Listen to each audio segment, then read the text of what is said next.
Bismillahirrahmanirrahim. Assalamualaikum warahmatullahi wabarakatuh. Perkenalkan, nama saya Nur Khafifah Astasya dengan NIM L0212011047, peserta mata kuliah Ekotoksikologi Perairan. Pada kesempatan kali ini, saya akan menjelaskan konsep penelitian dari artikel yang berjudul Uji Toksisitas Akut Limbah Cair Rumah Makan Terhadap Ikan Mas, Cyprinus carpio L.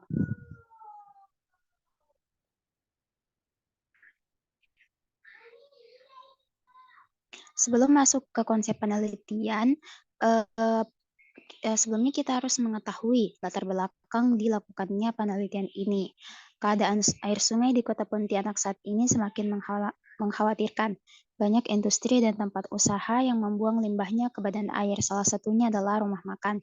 Rumah makan merupakan suatu usaha yang dapat dikategorikan berkembang pesat seiring dengan meningkatnya jumlah penduduk dan kebutuhan masyarakat untuk makan. Dapat dilihat dari potongan peta di samping, ini merupakan gambaran dari banyaknya rumah makan yang terdapat di Kota Pontianak. Setiap rumah makan ini pastinya menghasilkan limbah cair maupun padat. Kebiasaan pengelola rumah makan yang langsung membuang limbah cair tersebut ke badan air dapat membahayakan lingkungan, manusia, dan biota air. Selanjutnya adalah konsep penelitian. Konsep penelitian ini terdiri dari beberapa tahap, yaitu menentukan objek uji, subjek uji, proses uji, data, hasil, dan manfaat. Yang pertama adalah objek uji. Objek uji ini merupakan sasaran uji dan tujuan dari penelitian. Objek uji dari penelitian ini adalah limbah cair rumah makan.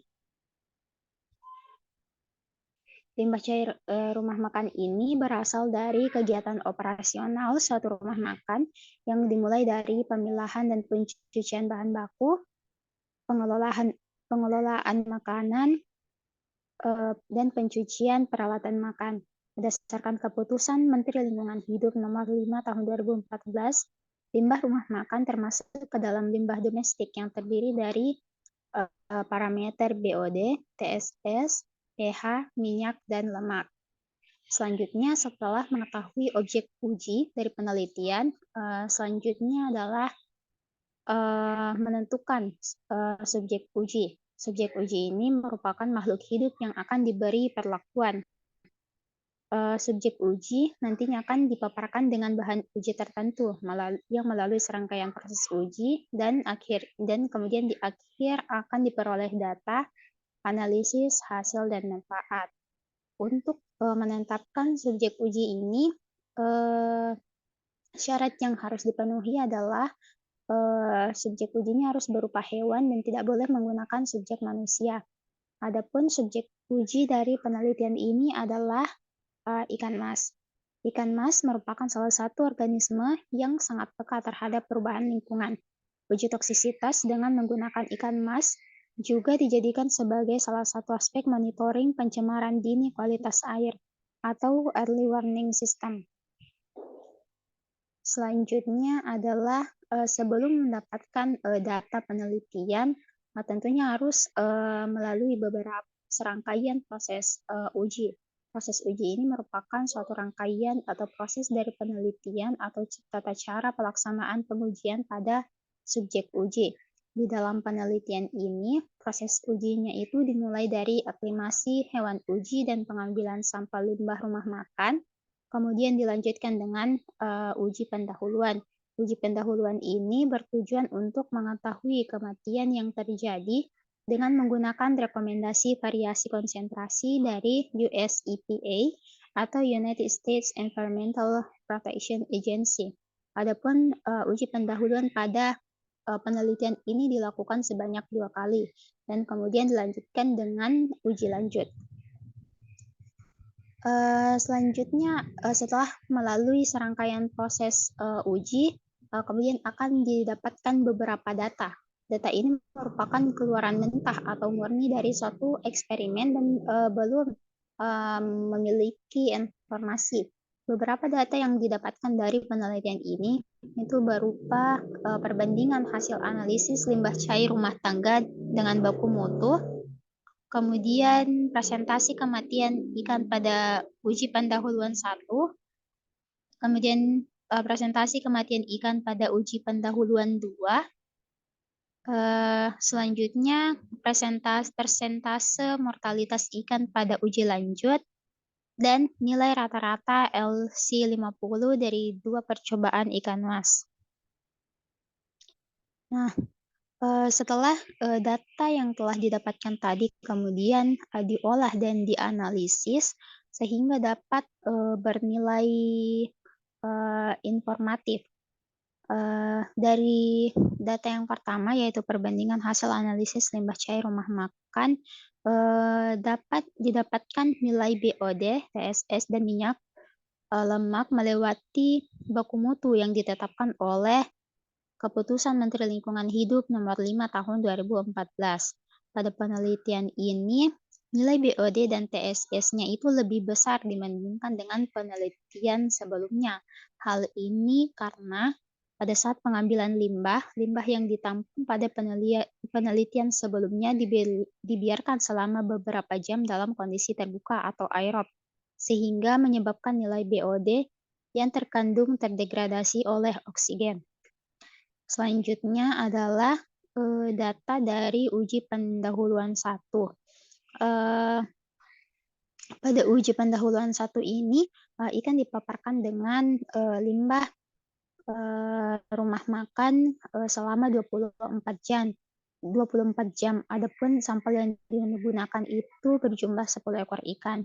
Persentase mortalitas ikan pada uji pendahuluan 1 memperlihatkan kematian 100% di setiap variasi konsentrasi. Adapun konsentrasi yang digunakan yaitu 0% atau sebagai kontrol, 10%, 20%, 30%, 40%, dan 50%. Maka nilai konsentrasi pada uji pendahuluan 1 ini tidak dapat digunakan untuk menentukan batas kisaran kritis kematian. Oleh karena itu, konsentrasi pada uji pendahuluan 2 yang digunakan diturunkan menjadi konsentrasi yang lebih kecil daripada konsentrasi terkecil uji pendahuluan 1, yaitu lebih kecil dari 10%. Selanjutnya, hasil dari data uji pendahuluan 2 didapatkan kematian 100% pada setiap konsentrasi limbah, kecuali pada konsentrasi 0, yaitu konsentrasi kontrol yang tidak mengalami kematian, dan pada konsentrasi 0,5% yang mengalami kematian sebanyak 3 ekor dengan persentase mortalitas sebanyak 30%. Selebihnya yaitu pada konsentrasi 1%, 1,5%, 2%, dan 2,5% ini memiliki presentasi mortalitas 100%. Selanjutnya, setelah uji pendahuluan 1 dan 2, kemudian data dari uji lanjutan. Adapun konsentrasi limbah yang digunakan pada uji lanjutan ini itu terdiri dari konsentrasi limbah 0%, 0,4%, 0,5%, 0,6%, 0,7%, dan 0,8%. Pemaparan ikan diuji dengan air limbah rumah makan hanya dilakukan dalam durasi 24 jam, namun telah mematikan ikan uji sebanyak 50% atau lebih pada konsentrasi 0,6% ke atas. Jadi, konsentrasi 0,6% ke atas ini memiliki dapat mematikan ikan uji sebanyak 50% ke atas. Berdasarkan hasil ini didapatkan bahwa limbah cair rumah makan merupakan zat toksikan yang mempunyai efek akut terhadap suatu biota yang hidup di perairan. Selanjutnya adalah nilai LC50 rata-rata. Dari 2 uji dasar yang telah dilakukan, diperoleh 2 variasi nilai LC50. Di atas garis putus-putus berwarna biru menunjukkan titik potong dengan garis linear kematian rata-rata merupakan nilai LC50 yaitu 0,614. Perbedaan nilai LC50 antara 2 ulangan percobaan tersebut dipengaruhi oleh perbedaan kemampuan daya tahan tubuh masing-masing ikan mas, sehingga menghasilkan angka yang berbeda pada jumlah kematian. Kemudian setelah melakukan serangkaian, proses uji dan kemudian didapatkan data dan hasil dari, data tersebut, eee, kemudian didapatkanlah manfaat atau keluaran yang dapat diterapkan dari hasil uji ini, baik itu berupa teoritis maupun praktis. Adapun, beberapa manfaat yang didapatkan yaitu diperoleh informasi mengenai semakin tinggi konsentrasi limbah, maka semakin banyak kematian ikan mas. Sedangkan semakin rendah konsentrasi limbah, maka semakin sedikit jumlah ikan mas yang mati. Kemudian dari penelitian ini juga dapat diketahui karakteristik limbah cair rumah makan di Kota Pontianak dan juga memberikan rekomendasi bagi pemerintah. Adapun rekomendasi yang diberikan yaitu perlunya dilakukan pengecekan terhadap setiap rumah makan yang ada di Kota Pontianak untuk mengetahui apakah rumah makan tersebut sudah memiliki IPAL atau instalasi pengolahan air limbah sebelum membuang limbahnya ke badan perairan seperti yang tercantum di dalam Peraturan Daerah Pontianak Nomor 3 Tahun 2004. Sekian presentasi yang dapat saya sampaikan, kurang dan lebihnya mohon dimaafkan. Wassalamualaikum warahmatullahi wabarakatuh.